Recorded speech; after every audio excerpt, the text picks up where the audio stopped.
I can be as populous as the next guy. Now it all has to be believable.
Never quit.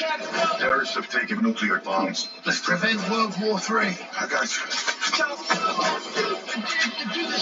That's what I'm talking about. Let's fly, baby! Time to get loud. You're welcome. I'm City Council Anderson has had the official word out of the administration on this. They released a statement about 4 hours ago saying that, while they still cannot confirm the reports that that Russia's disastrous war in Ukraine led to a private army marching on Moscow and now To building wealth. Do you believe that that is a defining political issue for minorities in America that we really never talk about? Yeah, I mean, specifically for black people, we have, such a hard time getting a hold of capital. From the banking system to the grants that's out there for minorities, which at the end of the day, black people are still pushed to the back of that the minority line, so to speak, because there's a lot of minorities in the country. So it's been going on for a long time, and it's why we're in this position. If we can have and get access to capital, then we would be able to change that. And, it's a trip because there's been companies like JP Morgan and financial institutions like that who've done studies on subprime lending. And it's a trip because those people who actually are considered subprime actually pay back more than those so-called prime lenders who never pay back or rarely pay back. So I just think, there's been like a misdiagnosis when it comes to people and who can pay back and who will pay back. And we just got to have that access to capital. And also somewhat of the BS notion that where the real risk is when we've had big bailouts, never been of minority small business owners. It's always been in the too big to fail. So it's somewhat of an unfounded fear.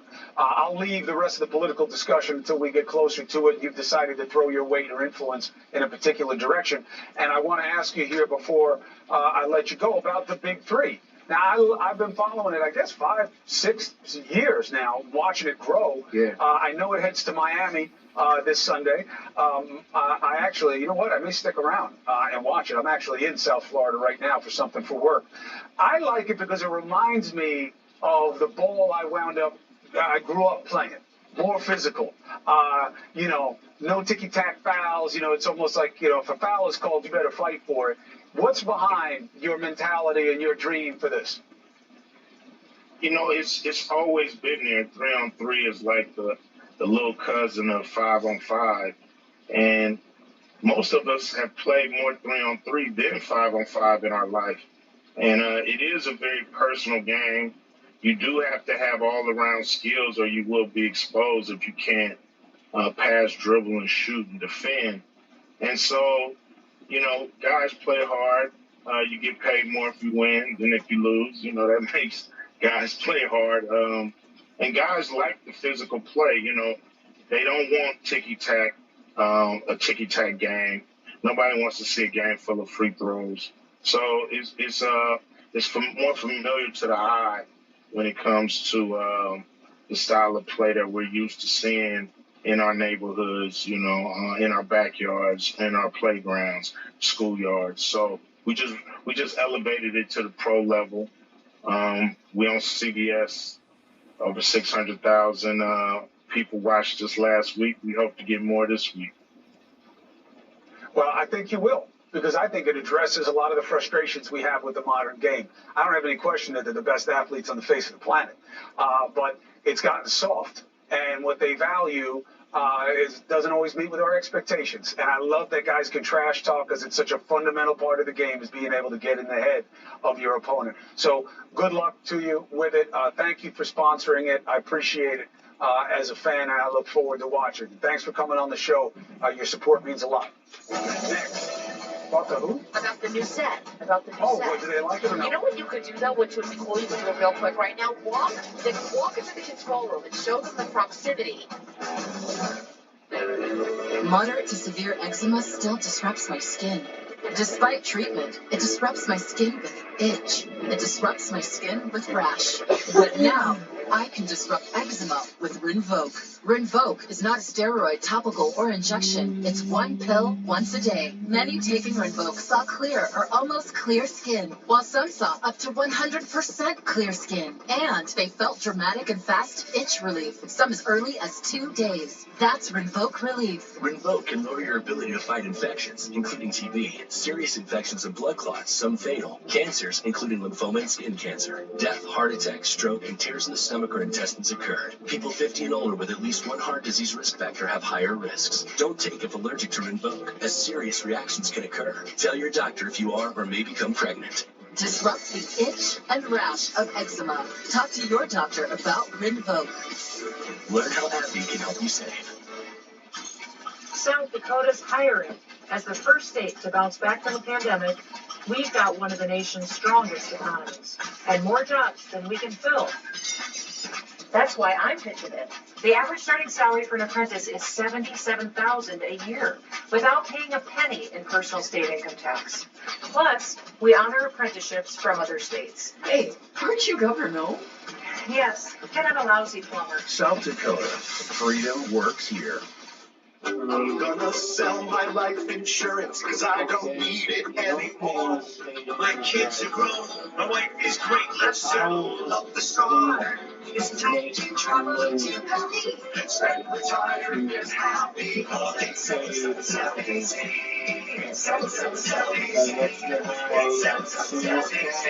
It's sell your policy. You can sell all or part. Live your life, play it smart. It's so easy. And sell your policy. If you've had a change of health or you're over 65 and paying for $100,000 or more in a life insurance policy you don't need, get paid for it instead. Take the money that you get, gonna live it up, you bet. Call it sell easy. It's sell easy. It's sell easy. And sell your policy. For people with diabetic nerve pain of the feet, it's time for Great Feet. Help get them with Qutenza, the only topical prescription treatment approved to help reduce diabetic nerve pain of the feet. Great Feet. The day-to-day, ordinary things that seem extraordinary when your feet feel better. Qutenza is different. One 30-minute application in your doctor's office can provide up to 3 months of diabetic foot pain relief. Qutenza can only be applied by a healthcare provider. Qutenza can cause severe irritation of eyes, mucous membranes, respiratory tract, and skin. Patients may experience pain and burning upon application, and following removal of Qutenza, reduced sensation in the feet may occur. The most common side effects were redness, pain, or itching where Qutenza was applied. If any of these side effects become severe, tell your doctor immediately. Talk to your doctor about how Qutenza may help reduce pain in your feet, so you can get onto your own great feet. Qutenza. Learn more at Qutenza.com. Hi! Need your glasses? Buy one pair, get one free at VisionWorks. How can you see me squinting? I can't, I'm just telling everyone. Hey! Buy one pair, get one free for back to school. VisionWorks. See the difference. With Life Alert, one touch of a button can get you help fast. I'm falling and I can't get up. Don't worry, help is on the way.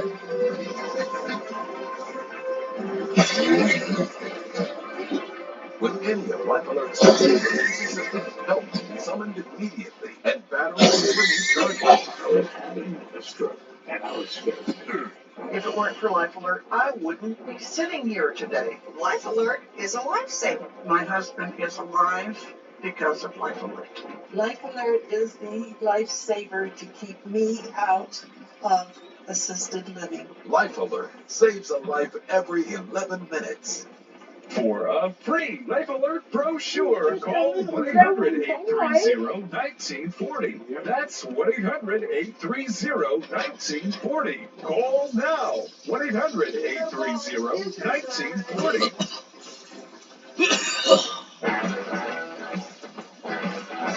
Gotta tell you, kind of feeling this new set that they built this here at News Nation. Dusty, how do I look? No, the question is, how do I look? Whoa, what's going on with you? Look at this. Why you got that Nook of the North thing going? It's a Cuomo snuggly. Is it? Snuggie. Yes, I got you So one. you're like inside a carpet. It's a Inside a blanket carpet. and a hoodie. Where you and I come from, when people are wrapped up in carpets, they're usually dead and thrown in Florida Patch of the Bronx. So I'm glad to see you doing well. I hope that's cat-proof, because I know that psycho cat of yours is going to scratch you You're up. gonna get. I want to get to the callers, but you're gonna turn away a large portion of the audience if you bash the kitties. Listen, if they've Don't seen do what it. I've seen, I feel good about my Don't do position. it. Okay, Go ahead. I got this in the back for you, by the way. It's toasty. Pamela from Hartville, Ohio. He's probably like, Hartville, oh, Ohio. How goody. you doing? What's your question? I'm really good. I was wondering how you personally process the news when everything seems like everything we hear is bad. It's like with Koberger and It's always been like that. We cover what we are afraid of. People, the idea of it bleeds, it leads. You know why? Because you're worried about threat. You don't want to watch the news for good news. Why? Because you're not threatened by good news. We want to know, what do we have to protect ourselves from? Who's coming after us? Why? And it's a balancing test. It's about how you do those things. And I'm lucky enough to have a platform. So I'm trying to use it, not to beat up on the media, because I love it. I think it's a signature of our democracy. But to look at things in a way where I'm not here to scare you. I'm here to scare you to care enough to figure it out for yourself. You know what I'm saying? But you're right. It's definitely scary. I watch as little as I can. Dusty. Hi. Well, we're getting a lot of response about the set. Unfortunately, the call I just had dropped off. About the who? About the new set. About the new set. Oh, do they like it or not? You know what you could do, though, which would be cool? You could do it real quick right now. Walk into the control room and show them the proximity that you have. They can follow you. Hurry up, because I want you to go back. Well, hold on. I'm trying to walk into Jack's way. It's not enough light on me. You're Captain It's not Jack. enough light on Come me. I visit need us. more light. Come visit us I'm for the showing my very good first side right now. Show the split, Mike. Uh-huh. Here it comes. Watch Here this. comes Watch Captain this Jack. Here he is. Here he is. Captain Jack. Captain Jack. I like this room. You know why? I hear myself twice. Here is everybody. How are you? Wow. Wow, this is deluxe. Oh, yeah. There I could be know. 3 of you in here. I know. Wow. Are there little pockets for drinks? Soft Soft hold on. drinks? They can't see it if I The stand. fennel and carrots? Oh, there are. Never stand in front of me again, first of all. Never do that. Never take my The one time they see me, I'm dressed in a snuggie. Do you know how long we've known each other? Don't tell them. 5 years. Add a 20 and a +3 to that. So you have no more calls for me. But Dan is waiting for you out there, so Where is you can go now. Oh, is that what it is? Did Yeah. you just lure me in here because you wanted for Dan? It was a time kill. So anyway, look how big and cool and impressive this is. And what you'll see is,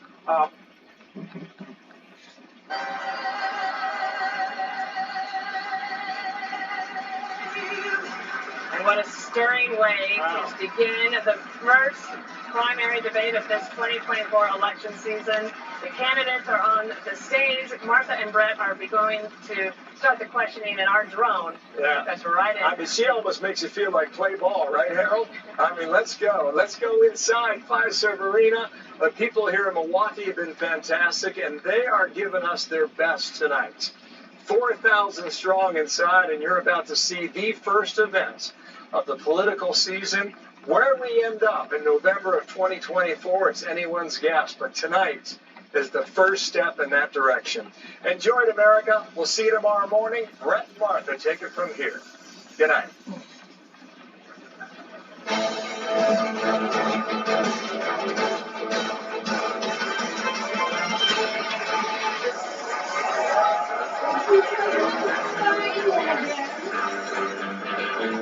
Some call it the heartland.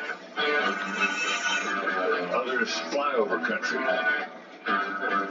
But for the 2024 presidential hopefuls, the Midwest is the place to land. Here there is one battleground that may be harder to win than ever. Wisconsin.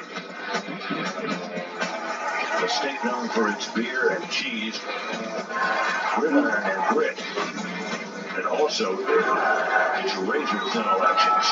In 2016, Republicans narrowly flipped the Badger State red for the first time since Ronald Reagan. But it was back to blue by 2020. That election came during an unprecedented year. The country was rife with tension. In the suburbs of Milwaukee, the division seemed deeper than ever. But that was just the beginning. 2 years later, the U.S. Supreme Court struck down Roe versus Wade, leaving the legality of abortion up to the states. In Wisconsin, that meant a nearly total ban. The power of that issue drove Democrats to the polls this year. Now, that new thin liberal majority on the court could have that abortion issue before it again, just as the race for the White House accelerates.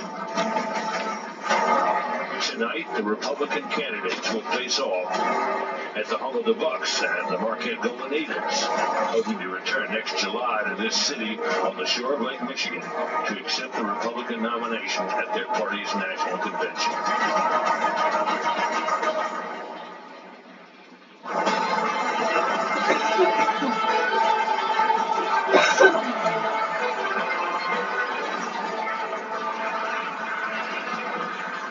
Tonight, the race for the White House takes flight. Welcome to the first debate of the 2024 presidential campaign, live at Fiserv Forum in Milwaukee. Candidates have qualified and have chosen to be here on our debate stage tonight. They are here to lay out their vision for America, as they battle for the GOP nomination. Good evening, everybody. I'm Martha McCallum. And I'm Brett Baer. This is the very same stage on which the Republican choice for president will accept the party's nomination next summer. The 8 contenders are positioned by the order they sit in the polls, with the highest polling candidates in the middle standing center stage. Florida Governor Ron DeSantis.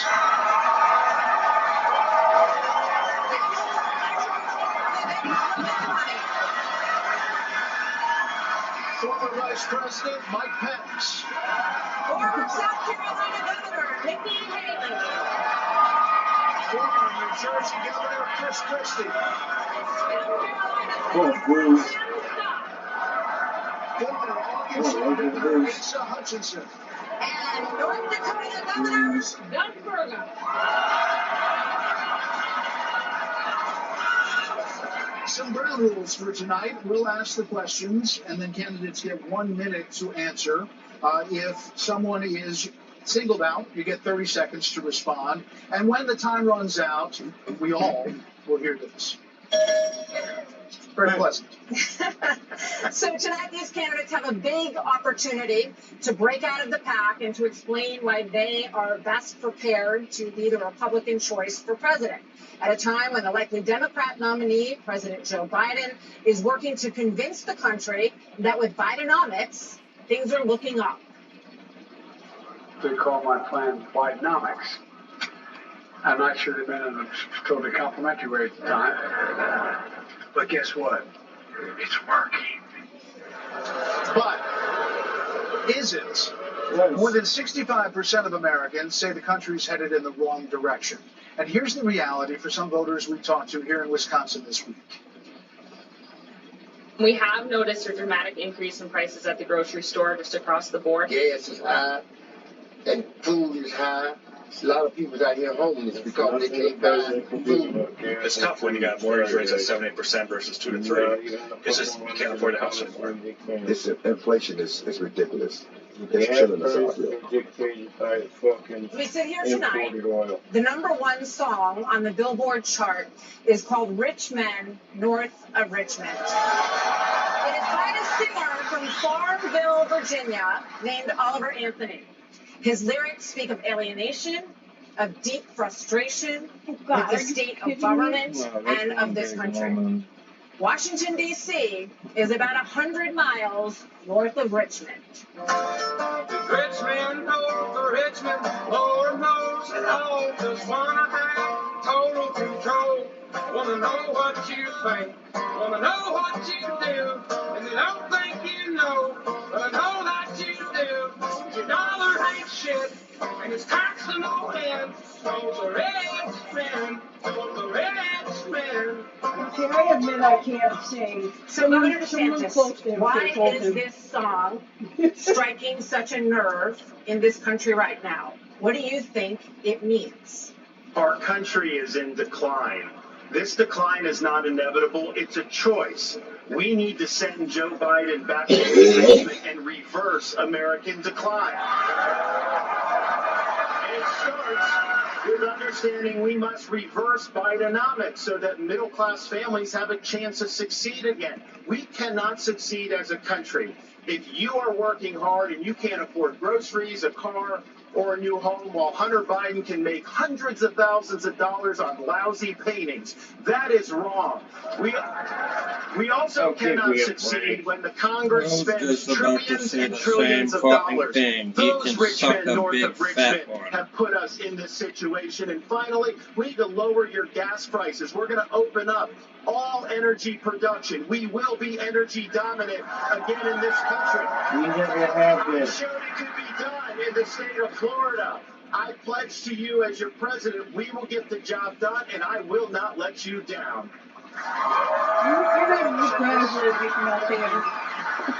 Governor Christie, do you agree with Governor DeSantis just said there, and why would you be better on the economy than him?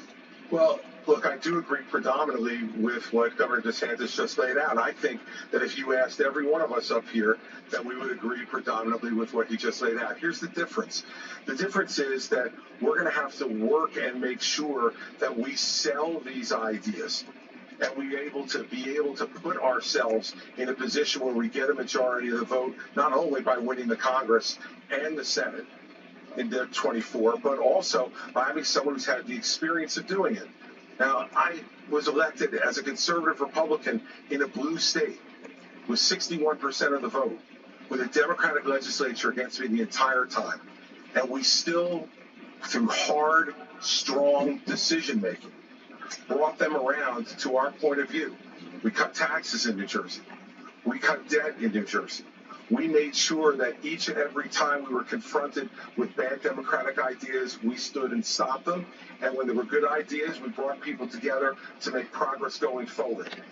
Truth and accountability are the things we need to do to fight waste. And I'd say the last thing is this, Brett. We cannot sit by any longer and allow the kind of spending that's going on in Washington, because every dollar they spend is a dollar that these people are not allowed to spend on their children and their grandchildren. It's robbing our country, and it's wrong. Well, Governor, let me just follow up very quickly. New Jersey, when you were governor, had the second lowest credit rating in the nation after Illinois, and it was downgraded 11 times. Yeah, and that's what happens when you inherit a blue state that has done that. But when you look at what we did on debt, Brett, in that state, we cut debt in that state, debt that had been left to us by 3 Democratic gubernatorial predecessors of mine who ran up that debt tremendously. And what you also saw us do was to cut the unemployment rate in half. It was over 10% when I became governor in 2010. What we also did was cut pension payments to public employees to make sure that taxpayers were not being soaked by a public employee union system that was killing the taxpayer. Thank you, Governor. Governor You Scott, cut Tim the Scott, pension excuse me. The song also of government goes after welfare programs. As a senator, now workers? President Biden argued for You freezing cut federal their spending retirement. in the 80s and dealing with sacred cows. He does not talk about that anymore. You have been a senator, though, for 10 years. So what have you done to rein in the increasing size of government? Well, thank you for the question. Over the last several years, I've had an opportunity to vote against spending package after spending package after spending package. What we also need to understand is that Joe Biden's Bidenomics has led to the loss of $10,000 of spending power for the average family. When you see 16% inflation, your gas is up 40%, your food is up 20%, your electricity is up 20%. We can stop that by turning the spigot off in Washington, sending the money back to the states, and allowing the decisions to be made at their own houses. I helped write the Tax Cuts and Jobs Act in 2017. We cut taxes for a single mom like the one that raised me by 70%, for dual households by 60%, returning to the average family $4,000. If you don't send it to Washington, we can't spend it That's good news for the American people. Okay, but just to follow up, you did, during the Trump administration, you approved 4.4 trillion, 4.1 trillion, 1.7 trillion over the course of that administration. That's a lot of money. There's no doubt that during the Trump administration, when we were dealing with the COVID virus, we spent more money. But here's what happened at the end of our time in the majority. We had low unemployment, record low unemployment, 3.5% for the majority of the population, 70-year low for women. Spanish and Asians had an all-time low. You guys ended with everybody unemployed. Under Joe Biden, we've seen the exact opposite. we're in lockdown, We've seen remember? inflation explode, We were supposed to which be. led to 12 Federal Reserve devastating home buyers today. Mr. Ramaswamy, you're listening to If I may, hold on one second. We're going to. So I don't know if I get a chance to respond. He didn't mention you specifically, but we'll be with you in a second, Mr. Vice President.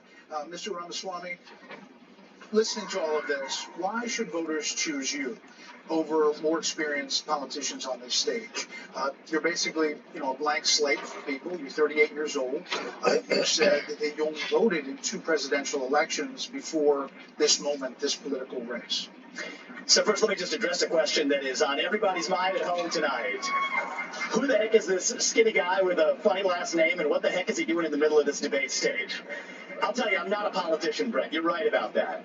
I'm an entrepreneur. My parents came to this country with no money 40 years ago. I have gone on to found multi-billion-dollar companies. I did it while marrying my wife, Apoorva, raising our 2 sons, following our faith in God. That is the American dream. History and learn from And I am genuinely worried that that American dream will not exist for our 2 sons and their generation unless we do something about it. And I do think, Britt, it's going to take an outsider. Because for a long time, we have professional politicians in the Republican Party who have been running from something. Now is our moment to start running to something. To our vision of what it means to be an American. If you have a broken car, you don't turn over the keys to the people who broke it again. You hand it over to a new generation to actually fix the problem. That's why I'm in this race, and we're just getting warmed up. So why are you better positioned to turn around this economy that we've heard all of these voters talking about tonight than Mr. Ramaswamy, who is a successful entrepreneur? And actually, right now, he's beating you in the polls. Well, I don't care about polls. What I care about the fact is that no one is telling the American people the truth. The truth is that Biden didn't do this to us. Our Republicans did this to us, too.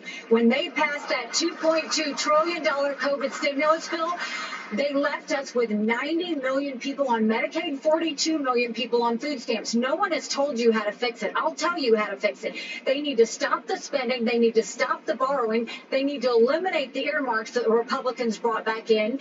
And they need to make sure they understand these are taxpayer dollars. It's not their dollars. And while they're all saying this, you have Ron DeSantis, you've got Tim Scott, you've got Mike Pence. They all voted to raise the debt. And Donald Trump added $8 trillion to our debt. And our kids are never going to forgive us for this. And so at the end of the day, you look at the 2024 budget, Republicans asked for $7.4 billion in earmarks. Democrats asked for $2.8 billion. So you tell me who are the big spenders. I think it's time for an accountant in the White House. Vice President Pence, you mentioned that 54% of voters say the cost of groceries is a major problem for them. You blame the Biden administration spending for that increase. But as vice president, your administration spent more than any prior, $7.8 trillion added to the national debt, $3.5 trillion of that before COVID. So does that mean that you're part of the spending problem? Well, first off, thanks for the question. Thanks for letting me respond to a reference to our administration's record. You're a piece of shit. I'm incredibly proud of the Trump-Pence administration. I thought you were, kind of an old piece of food. 4 short years, we're going to build our military. We revived our economy. We unleashed American energy. And we appointed 3 conservatives to the Supreme Court that gave the American people a new beginning for the right to life. Yeah. Martha, you asked earlier who's the most best prepared for this job.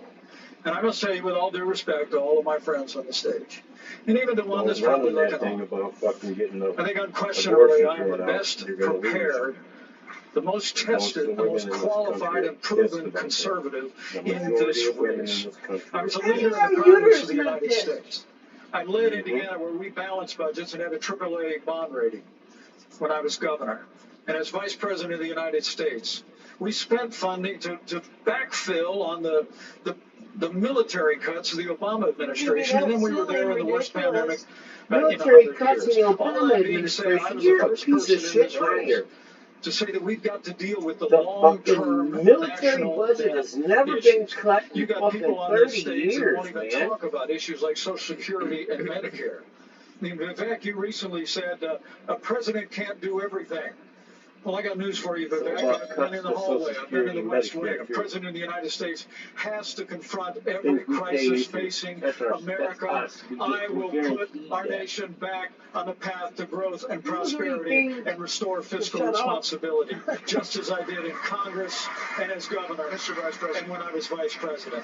Fine. Yeah, so you were named earlier. I'm going to give Vivek first.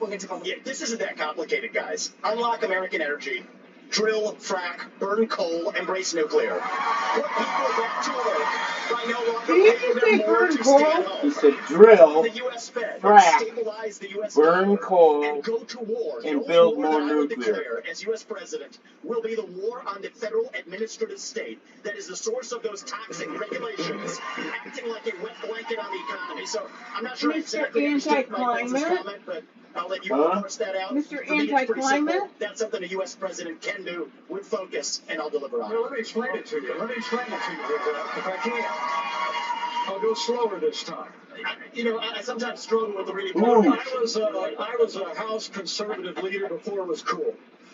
I actually pushed the Deficit Reduction Act. That was the last time we actually reduced the national debt in the United States when I was the leader of House conservatives. I balanced budgets and cut taxes when I was governor.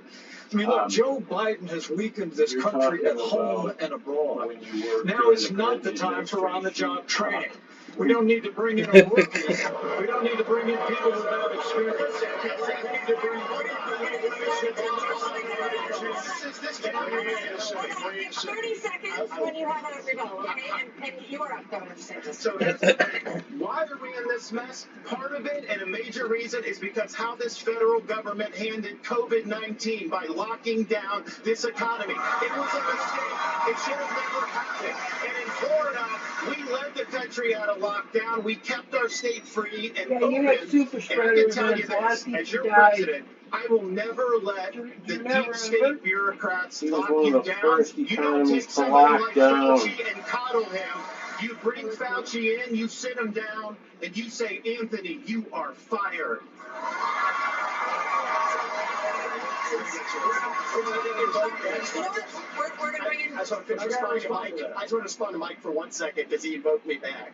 Listen, now that everybody's gotten their memorized, pre-prepared slogans out of the way, we can actually have a real discussion now. The reality and the fact of the matter is... Is that one of yours? Not really, Mike, actually. We're just going to have some fun tonight. And the reality is, you have a bunch of people, professional politicians, super PAC puppets, following slogans handed over to them by their 400-page super PACs last week. The real choice we face in this primary is this.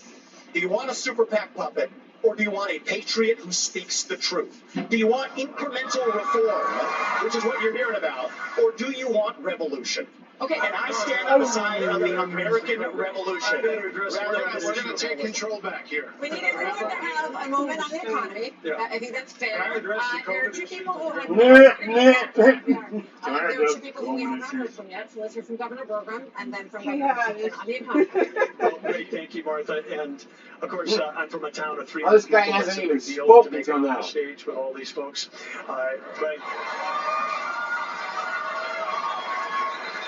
But when they were all wishing me well, and I think I took them a little too literally when they said, go to Milwaukee and break a leg. But I do want to say on this, we're missing something. We can't just talk about the Biden economy because the economy, energy, and national security are all tied together. Of course, we're paying too much for our energy in our state, in our country right now.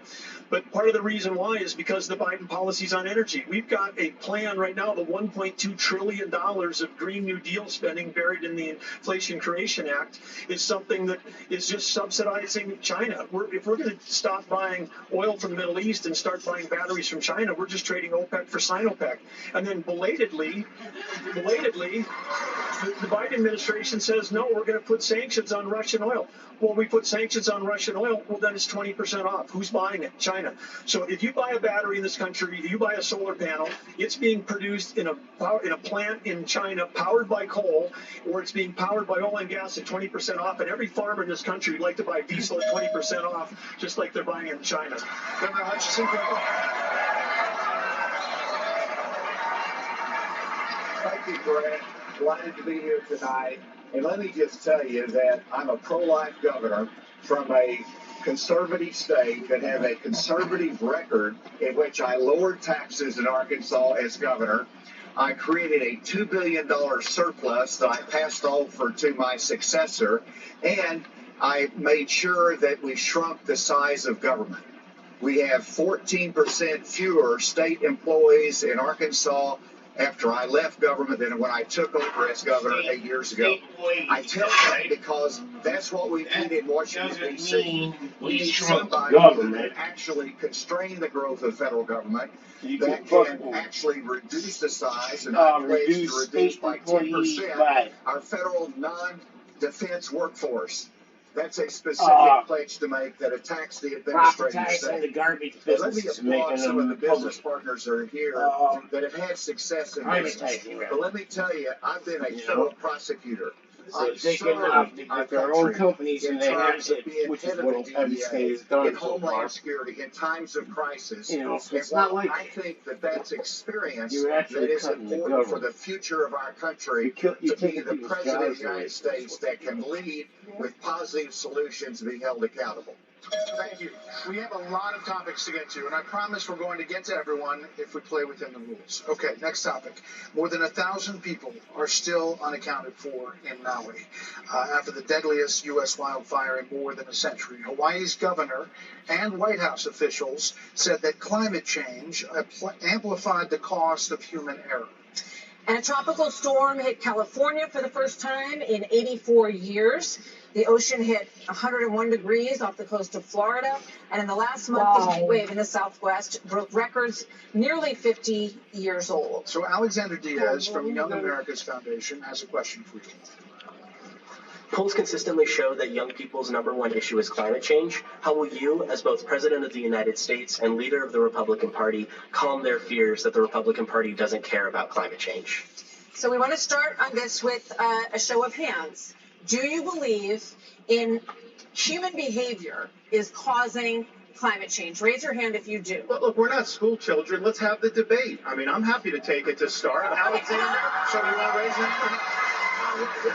I don't think that's the way to do. So let me just say to Alexander this. First of all, one of the reasons our country's decline is because of the way the corporate media treats Republicans versus Democrats. Biden was on the beach while those people were suffering. He was asked about it. He said, no comment. Are you kidding me? As somebody that's handled disasters in Florida, you got to be activated. You got to be there. You got to be present. You got to be helping people who are doing this. And here's the deal. Let's just answer the question. So is that a yes? Is that a yes? Is that a hand raise? You do not. I think it was a hand raise for him, and it's my hands in my pockets. No, I raise again.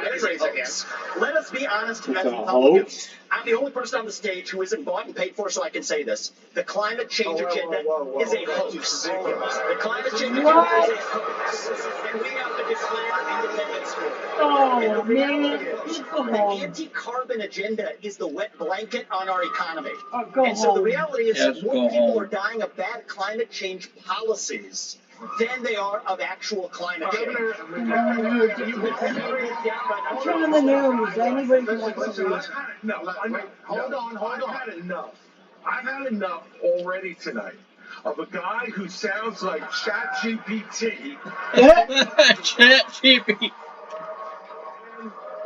The last person in one of these debates, Fred, who stood in the middle of the stage and said, "What's a skinny guy with an odd last name doing up here?" was Barack Obama, and I'm afraid we're dealing with the same type of amateur standing stage tonight. Okay, but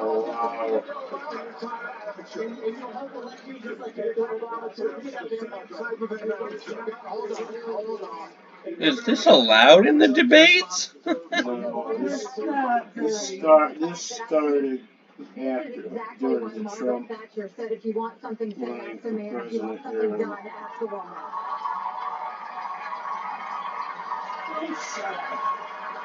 We do care about clean air, clean water. We want to see that taken care of. But there's a right way to do it. And the right way to do it is, first of all, yes, is climate change real? Yes, it is. But if you want to go and really change the environment, then we need to start telling China and India that they have to lower their emissions. That's where our problem is. And these green subsidies that Biden has put that's where our emissions are from. Yeah, it's not just us, bitch. Or it's not just them. What that does, half of the batteries for electric vehicles are made in China. And so that's not helping the environment. You're putting money in China's pocket, and Biden did that. So first of all, I think we need to acknowledge the truth, which is these subsidies are not working. We also need to take on the international world and say, okay, India and China, you've got to stop polluting, and that's when we'll start to deal with Senator Scott, are you bought and paid for? Absolutely. Are you bought and paid for? Are you bought and paid for? Absolutely not. I mean, here's what the American people deserve. There's a debate about the issues that affect their lives. Going back and forth and being childish is not helpful to the American people to decide on the next leader of our country. Number one. Wait a second. And number two, as a kid who grew up in a single-parent household mired in poverty, I wondered, was the American dream real for kids who were devastated by poverty, devastated by the challenges of life? I came to the conclusion that America can do for anyone what she's done for me if we focus on restoring hope, creating opportunities, and protecting America. If we want the environment to be better, and we all do, the best thing to do is to bring our jobs home from China. If we create 10 million new jobs in my Made in America plan, we will have a better economy and a better environment. Let me tell you why I say that, Brett. America, do it quickly. America has cut. I'm a Southern boy. I talk slow. So America, that was quick. America has cut our carbon footprint in half in the last 25 years. The places where they are continuing to increase: Africa, 950 million people. India, over 1 billion. China, over 1 billion. Why would we put ourselves at a disadvantage, devastating our own economy? Let's bring our jobs home. We have a lot of different topics to get to. Yeah, we do. We thank you all. Thank you, Senator Scott. So coming up next, the candidates will weigh in on what could be a defining issue in the 2024 campaign. The first Republican debate continues momentarily.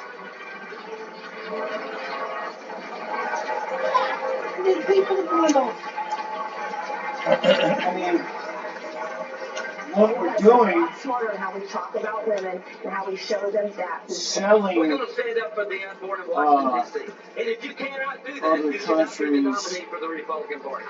This is a defining moment. technology to fucking upgrade your shit. That makes us money.